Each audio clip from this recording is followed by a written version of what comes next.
52살에 죽습니다. 그것도 평범한 죽음이 아닙니다. 갑자기 아주 끔찍하게 죽음을 당할 팔자입니다. 처음엔 웃자고 앉은 자리였습니다. 그러나 점쟁이의 얼굴이 차츰 굳어지더니 입에서 나온 말이 그의 등을 얼어붙게 하였습니다. 박서방은 처음엔 귀를 의심하였습니다. 방금 들었어? 세상에.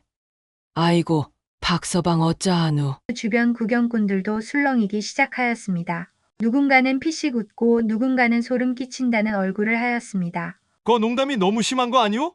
내가 지금까지 병 하나 없이 살아온 사람입니다. 박서방은 정색하고 말하였습니다. 그러나 점쟁이는 덤덤히 답하였습니다. 바로 그게 징조입니다. 병 없이 멀쩡하다가 어느 날 혹 하는 운명. 그런 팔자들이 있습니다. 장터의 소음은 여전하였지만 박서방의 귀에는 멀리서 들리는 것처럼 아득하게 느껴졌습니다. 그는 어안이 벙벙한 채 자리를 떴습니다.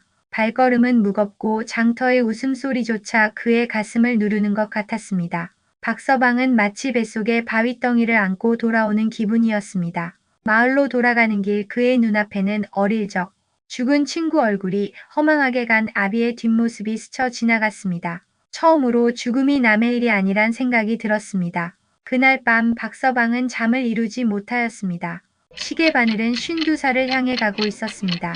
잠깐 구독해 주시면 큰 힘이 되지요. 구독 꾹. 그날 이후 박서방은 자신도 모르게 거울을 자주 들여다보게 되었고 잠자리에 들면 가슴께가 먹먹해졌습니다. 몸은 여전히 정정하지만 마음속에 심어진 불안은 점점 커져갔습니다. 한편 권대감은 마을에서 가장 큰 기와집에 사는 부자입니다.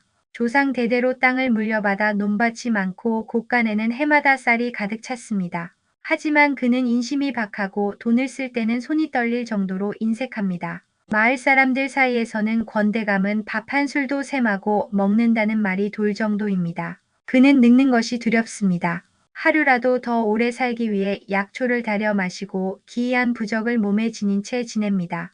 젊은 시절부터 외부에 나다니는 것을 꺼려했고 기와집 안에 웅크리듯 살아왔습니다. 세월이 흐를수록 그의 관심은 돈보다 수명에 쏠리기 시작했습니다. 돈이 아무리 많아도 죽고 나면 아무 소용없지. 권대감은 종종 혼잣말처럼 중얼거렸습니다. 그래서 그는 수명과 관련된 이야기를 들으면 귀를 쫑긋 세웁니다. 무당, 도사, 장터, 점쟁이, 산속 은자들까지 찾아가며 수명을 늘릴 방법을 물었습니다. 처음에는 사람들 몰래 찾아다녔지만 점차 거리낌이 없어졌습니다. 이 나이에 체면이 다 무슨 소용이냐. 오래 살아야 장땡이지. 그는 그렇게 생각했습니다. 어느 날 권대감은 기이한 소문을 듣습니다. 장터에서 박서방이라는 자가 52살에 죽는다는 점괘를 들었다는 이야기입니다. 처음엔 시큰둥하게 넘기려 했습니다. 하지만 이내 눈빛이 번뜩였습니다. 평생 탈 없이 살던 자가 딱 정해진 해에 죽는다. 이건 흔한 일이 아니지. 권대감은 점괘와 운명 그리고 수명에 얽힌 비술이 따로 존재한다는 믿음을 굳히게 됩니다. 그는 박서방에게 수명을 늘려주겠다 거짓말을 하고 남은 수명을 가져올 참이었습니다. 점쟁이, 무당, 술사들을 불러들여 방법을 캐묻기 시작합니다. 오래 살 수 있는 길이 있다면 재산의 일부쯤 내어줄 생각도 있었습니다. 수명을 나눠 가질 수 있다면 어떡하겠소? 한 무당이 말했습니다. 그 말은 권대감의 마음을 송두리째 사로잡았습니다. 수명을 나눠 쓰는 비술. 무당과 권대감은 서로 비밀 이야기를 속삭이며 음모를 짰습니다. 한편 점괘를 들은 후로 박서방의 일상은 조금씩 흔들리기 시작했습니다. 처음 생긴 변화는 잠에서였습니다. 박서방은 평생 베개에 머리만 대면 골아 떨어지는 사람이었습니다. 그런데 어느 날부터인가 잠이 오지 않았습니다. 눈을 감으면 어둠 속에서 누군가 자신을 지켜보는 듯한 기분이 들었습니다. 어느 날은 밭에서 일하다가 갑자기 어지럼증이 밀려왔습니다. 땅이 흔들리는 듯했고 하늘이 뿌옇게 흐려 보였습니다. 잠시 나무 아래 앉아 쉬니 괜찮아졌지만 박서방은 이내 떠올렸습니다. 이게 시작인 걸까? 박서방은 점점 말수가 줄어들었습니다. 술집에서 부르는 친구들의 제안도 정중히 거절했습니다. 밤이면 창문을 닫고 초를 켜두었습니다. 죽음은 아직 오지 않았습니다. 하지만 그것의 그림자가 확실히 그의 곁에 머물기 시작했습니다. 그는 자신도 모르게 달력을 세어보았습니다. 52살까지 몇 달 남았더라. 그 순간 박서방의 눈동자에 어두운 그림자가 드리워졌습니다. 늦갈서리가 땅을 흰빛으로 물들이던 새벽, 박서방은 느닷없이 마을 이방으로부터 전갈을 받았습니다. 권대감이 그를 집으로 들이라 하였다는 전갈이었습니다. 뜬금없는 부름이었지만 박서방은 별다른 의심 없이 허름한 솜독포를 껴입고 길을 나섰습니다. 권대감 집 대문 앞에는 말끔한 하인 둘이 벌써 나와 박서방을 맞이하고 있었습니다. 어서 오시지요. 박서방, 대감마님께서 직접 기다리고 계십니다. 박서방은 대감의 사랑채로 안내되었습니다. 따뜻한 숯불 냄새가 은근히 감도는 방 안은 의외로 정갈하고 조용했습니다. 그런데 그 방 한켠 낯선 여인이 앉아 있었습니다. 눈매가 길고 손에는 검은 부적을 쥐고 있는 그 여인은 무당이 분명하였습니다. 그녀는 박서방을 보자마자 조용히 중얼거렸습니다. 기운이 미묘하오. 목숨의 흐름이 다른 사람과 엉기려 하오. 권대감이 말문을 열었습니다. 박서방, 자네 혹시 운명을 나누는 비술이라는 말을 들어본 적 있나? 박서방은 고개를 저었습니다. 들어본 적 없고 들어서도 안 되는 이야기 같습니다. 권대감은 미간을 찌푸리며 말을 이었습니다. 허튼 소리로 들릴지도 모르지만 이 무당이 내게 말하길 사람의 수명은 정해진 그릇 같은 것이고 그 그릇을 나눠 담는 방법이 있다 하더군. 다만 진정한 허락이 있어야만 가능한 일이라 하오. 무당이 부적을 흔들며 나직이 덧붙였습니다. 한 사람은 넘치고 한 사람은 모자라오. 그래서 함께 맞추는 것이오. 이 세상은 균형을 이루려 하니까. 박서방은 황당하다는 듯 웃었으나 웃음 뒤로 알 수 없는 불길함이 스며들었습니다. 며칠 전 장터 점쟁이의 기묘한 점괘 52살에 죽는다는 말이 뇌리에서 떠나지 않았기 때문입니다. 혹시 정말로 수명이 줄어드는 운명을 피할 수 있는 길이 이 비술이라면? 권대감은 박서방에게 거짓 제안을 내놓았습니다. 내 수명의 일부를 자네에게 주겠네. 나는 자네의 좋은 기운이 필요하네. 맞바꾸세나. 박서방은 곤혹스러웠습니다.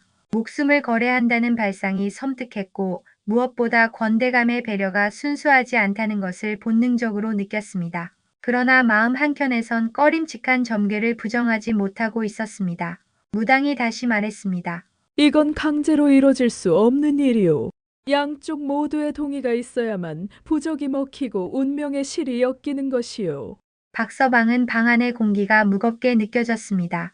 한 번도 이런 기분을 느껴본 적이 없었습니다. 숨이 막히듯 어지러웠고 무당의 눈빛은 꺼지지 않는 등불처럼 그를 꿰뚫고 있었습니다. 대신 이 일은 아무에게도 알려서는 안 돼오. 말하는 순간 부적은 힘을 잃고 하늘의 노여움이 따를 것이오. 박서방은 순간 어깨 위로 한기 같은 것이 훑고 지나감을 느꼈습니다. 수명이 늘어난다는 것, 그것이 단순한 은혜가 아니라 거래라는 사실이 뼈에 사무쳤습니다. 그렇지만 이미 마음은 흔들리고 있었습니다. 만약 내가 허락한다면 지금 당장 이뤄지는 것이오? 권대감이 고개를 끄덕였습니다. 그렇다네. 내 섭섭치 않게 금은보화도 준비했네. 이 정도면 평생 본 적도 없는 금은보화 아닌가. 나는 그저 자네를 돕고 나도 좋고 상부상조하는 걸세. 진심이오? 박서방은 한참을 말없이 앉아 있었습니다. 마음속에서는 그저 점괘일 뿐이라는 생각과 정말로 내 삶이 끝나려는 것일지도 모른다는 불안이 격렬히 싸우고 있었습니다. 결국 그는 조용히 고개를 끄덕였습니다. 좋습니다. 하겠습니다. 무당은 곧 작은 제단을 펴고 붉은 실과 검은 부적을 꺼냈습니다. 그리고 박서방에게 다시 한번 확인을 요구하였습니다. 그 순간 무당의 부적이 불빛 아래에서 붉게 타올랐고 박서방과 권대감 사이에 엮인 실이 은은히 빛났습니다. 아무 일도 없었다는 듯 고요한 방 안, 그러나 바깥에서 갑자기 찬바람이 문풍지를 세차게 흔들었습니다. 그날 밤 마을 하늘엔 별이 하나도 보이지 않았습니다. 어딘가에서 바뀐 운명의 실타래가 조용히 엇갈리기 시작한 순간이었습니다. 다음 날 박서방은 여느 때와 다름없이 이튿날 새벽닭이 울기 전에 일어났습니다. 그런데 이상했습니다. 며칠 전까지 느껴지던 묘한 가슴의 답답함, 식은땀이 났던 밤, 그리고 괜히 불안하던 숨결이 말끔히 사라져 있었습니다. 몸이 거짓말처럼 가벼웠습니다. 허참, 이거 웬일인가? 꿈을 꾼 게 아닌가 싶은데. 박서방은 손등을 꼬집어 보았습니다. 따끔했습니다. 꿈이 아니었습니다. 그날 이후로 그의 몸은 믿기 어려울 만큼 정정해졌습니다. 허리 통증도 사라졌고 무릎이 덜덜 떨리던 아침길도 거뜬했습니다. 사람들은 그가 약초라도 먹었는지 묻기 시작했습니다. 박서방, 얼굴이 반짝하구만. 무슨 산삼이라도 먹었소? 별 말씀을요. 그냥 살다 보니 그렇습니다. 박서방은 웃으며 넘겼지만 마음 한구석은 어딘지 모르게 서늘했습니다. 무당의 붉은 실, 권대감의 눈빛, 부적타는 소리 그날의 기억은 또렷이 남아 있었습니다. 하지만 그와는 반대로 권대감 쪽에서는 기묘한 소문이 돌기 시작했습니다. 대감님이 요새 어딘가 수척하더라. 목소리도 작아지고 기침 소리가 밤마다 들린다더군. 집에 무당을 자주 부른대. 실제로 권대감은 그날 이후 점점 병색이 짙어졌습니다. 처음엔 단순한 피로로 여겼으나 시간이 흐를수록 뼈마디가 쑤신다며 종종 부축을 받고 다녔습니다. 얼굴빛도 누렇게 바랬고 식사량도 줄었습니다. 박서방은 그 이야기를 들을 때마다 마음이 괜히 무거워졌습니다. 수명을 나눈다는 일이 단지 숫자를 맞바꾸는 일이 아닌 것은 분명했습니다. 무언가 더 깊고 보이지 않는 끈이 작용하고 있다는 느낌이 들었습니다. 진실은 이러합니다. 권대감은 박서방의 수명을 늘려준다며 핑계를 대고 실은 박서방의 수명을 빼앗기 위한 굿을 벌이고자 온갖 무당을 수소문하였습니다. 그러나 사리 분별이 뚜렷하고 마음이 고든 무당들은 하나같이 말렸습니다. 그런 짓은 살인이나 다름없소.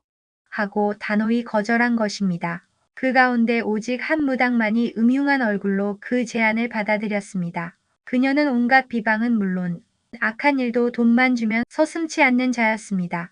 헌데 이 무당은 박서방에게는 관심조차 없었습니다. 가난하지만 청렴한 박서방보다 권대감의 재산과 기운에 욕심이 난 것입니다. 그리하여 그녀는 박서방의 수명을 권대감에게 옮기는 척하면서 실은 권대감의 기운과 재산이 모두 자기에게 흘러들게 하는 굿을 벌였던 것입니다. 권대감의 병세는 날이 갈수록 악화되었습니다. 처음엔 밤마다 기침만 하던 몸이 이제는 낮에도 제대로 일어서지 못할 정도가 되었습니다. 집안의 의원을 불러들였으나 누구도 뚜렷한 병명을 내리지 못했습니다. 기가 쇠하였습니다. 장부에 열도 없고 맥이 흐릿합니다. 혹시 무슨 충격을 받은 일은 없습니까? 의원들의 말은 하나같이 두루뭉술했습니다. 권대감은 처음엔 애써 믿지 않으려 했습니다. 그러나 하루하루 쇠약해지는 자신과 마치 봄날 새싹처럼 생기가 도는 박서방의 모습을 떠올릴 때마다 의혹이 마음속을 갉아먹기 시작했습니다. 저놈이 거꾸로 내 수명을 훔쳐간 건 아닌가? 처음엔 막연한 불안이었습니다. 하지만 점점 그것은 확신으로 굳어졌습니다. 그날 밤 권대감은 조용히 무당을 다시 불렀습니다. 그녀는 처음 왔던 그날과 같은 옷차림, 같은 무표정으로 방에 들어섰습니다. 그녀는 시치미를 뚝 떼며 말하였습니다. 대감 다시 무얼 원하십니까? 권대감은 이불을 젖히고 몸을 일으켰습니다. 숨을 몰아쉬며 말했습니다. 그날 박서방의 명이 나에게 온다 하지 않았는가? 그런데 왜 나는 죽어가고 박서방은 젊어지나? 그게 진정 나눔이더란 말인가? 무당은 한동안 입을 열지 않았습니다. 그러다 조용히 말을 꺼냈습니다. 대감, 나는 분명 말씀드렸습니다. 수명을 나눈다는 것은 단지 숫자를 나누는 일이 아니라고.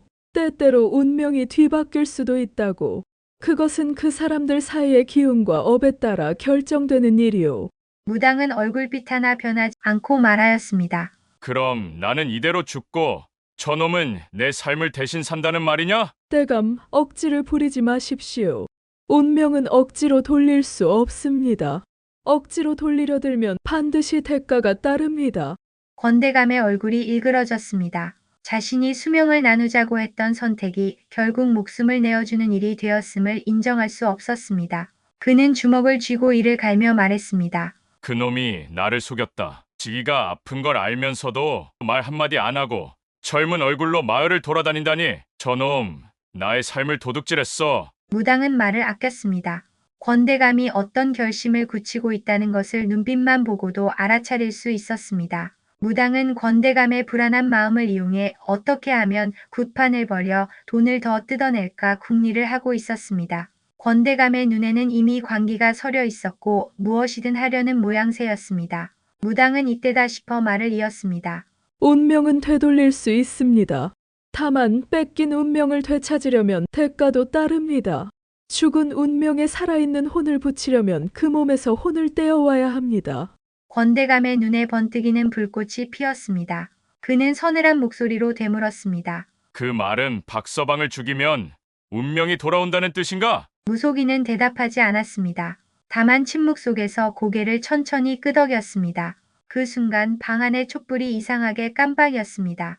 권대감의 얼굴에는 병든 사람의 모습이 아니라 광기 어린 집착이 서려 있었습니다. 한때는 권세와 재물을 움켜쥐던 사내였지만 이제는 오직 하나, 도둑 맞았다고 믿는 자신의 삶을 되찾는 것에만 매달린 사내가 되었습니다. 그 밤 권대감은 사람을 시켜 박서방의 뒤를 밟게 하였습니다. 그리고 속으로 단단히 결심했습니다. 내 삶은 내 것이다. 아무도 내 운명을 대신할 수 없다. 운명은 나눴으나 사람의 욕심은 결코 나눠지지 않았습니다. 겨울이 깊어질수록 권대감의 마음은 점점 날카로워졌습니다. 몸은 쇠약해지고 숨결은 가늘어졌지만 오히려 그 집착은 한기를, 머금은 송곳처럼 더 날카롭게 박서방을 겨누었습니다. 저놈만 아니었더라면 지금 이 몸이 이렇게까지 망가졌을 리 없다. 권대감은 마침내 결심을 굳혔습니다. 그는 며칠 전 불러들인 외지 무속인에게 마지막 지시를 내렸습니다. 박서방의 운명을 다시 돌려놓게 무슨 수를 써서라도 필요하다면 그 놈의 혼을 데려오게. 무속인은 묵묵히 고개를 끄덕였습니다. 그리고는 제단을 마련하고 천을 치고 밤새 주문을 외우며 본인 거짓으로 이름 붙인 일명 운명 되감기 굿을 준비했습니다. 준비가 끝난 날 권대감은 박서방에게 사람을 보내 당장 자신의 집으로 오라 명했습니다. 박서방은 어리둥절했습니다. 지난 병문안 이후 연락이 없었기에 병세가 더 나빠졌는가 싶었습니다. 하지만 막상 대감집에 도착했을 때 분위기는 묘하게 흉흉하였습니다. 마당에는 낯선 무당이 북을 놓고 앉아 있었고 대청마루엔 피가 묻은 부적들이 주렁주렁 걸려 있었습니다. 대감, 무슨 일입니까? 절 부르셨다 하여 왔는데. 권대감은 대청에 앉아 박서방을 노려보았습니다. 그 눈빛에는 병든 노인의 연약함이 아니라 벼랑 끝에 몰린 이리의 광기가 서려 있었습니다. 박서방, 내 수명을 훔쳐갔지. 내 놈이 몰래 내 삶을 삼켜버렸어. 오늘 그 운명을 되돌릴 것이다. 내 생을 내 몸으로 되찾겠다. 박서방은 한 걸음 물러났습니다. 그게 무슨 말씀이십니까? 허락하신 건 대감이셨습니다. 나는 억지로 한 게 아닙니다. 무속인은 그 틈을 놓치지 않았습니다. 바람같이 일어나 박서방의 몸을 향해 부적을 던지고 북을 치기 시작했습니다. 방울소리와 북소리가 교차하며 마당에 알 수 없는 기운이 퍼졌습니다. 박서방은 중심을 잃고 무릎을 꿇었습니다. 땅이 오르고 귀에서 삐걱거리는 소리가 들렸습니다. 여기서 잠깐. 아직 구독을 누르지 않았다면 구독 한번 눌러주고 가시구려 허. 마치 몸 안에 무언가가 빨려나가는 듯한 감각이 덮쳐왔습니다. 안 됩니다. 이건 하늘을 거스르는 일입니다. 박서방의 외침에 무속인이 얼굴을 찌푸리며 부적을 더 높이 들어 올렸습니다. 그러자 하늘이 갑자기 어두워지기 시작했습니다. 구름이 몰려들고 바람이 심상치 않게 불었습니다. 대감, 하늘이 노하고 있습니다. 지금 멈추지 않으면. 닥쳐라. 이대로 죽느니 차라리 벼락을 맞는 게 낫다. 권대감이 울부짖으며 자리에서 일어나려는 순간 갑작스레 천둥 소리가 땅을 울렸습니다. 고지어 하늘을 가르며 번개가 떨어졌습니다. 번개는 대청의 처마를 지나 권대감이 서 있던 바로 그 자리에 내리꽂혔습니다. 불길이 일었고 대청의 기둥 하나가 한순간에 검게에 그을렸습니다. 하인들이 비명을 지르며 달아났고 무속인은 북을 놓고 도망쳤습니다. 권대감은 그 자리에서 쓰러졌습니다. 의식을 잃은 채 숨을 몰아쉬었고 그를 살피던 사람들은 입을 모았습니다. 하늘이 노한 것이다. 욕심을 부린 죄가 그 몸에 내린 것이다.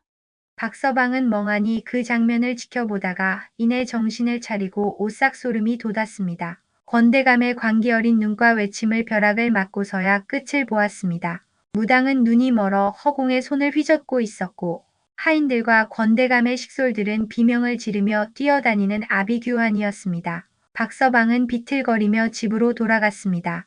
진실은 이러했습니다. 박서방이 처음 장터에서 만난 52살의 자신이 죽는다고 말했던 무당은 권대감을 속인 그 무당이었습니다.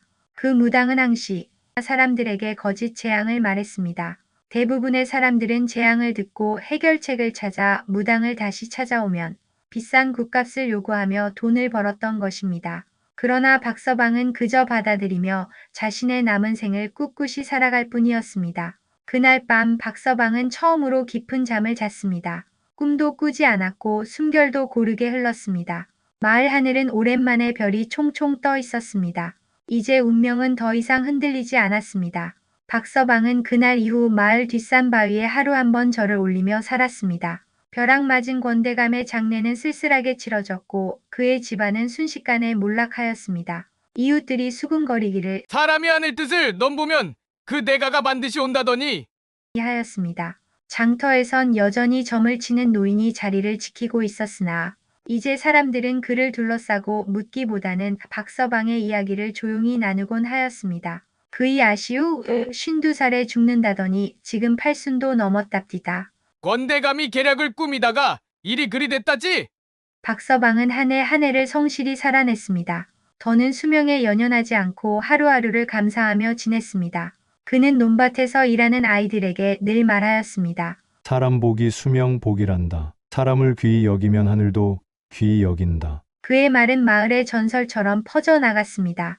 뒷산 바위는 복바위라 불리게 되었고 해마다 초하루가 되면 사람들은 조용히 그 바위 앞에서 두 손 모았습니다. 생명을 길게 하는 비술도 권세도 결국 사람다움 앞에서는 허망한 것임을 모두가 알게 되었기 때문입니다. 그리하여 이 이야기는 긴 세월을 지나며 구전되었고 어른들은 아이들에게 타이르듯 들려주었습니다. 바르고 착한 마음으로 살아야 복이 발현되느니라. 구독 한번 눌러주면 힘이 나서 더 재밌는 이야기 만들어 오지.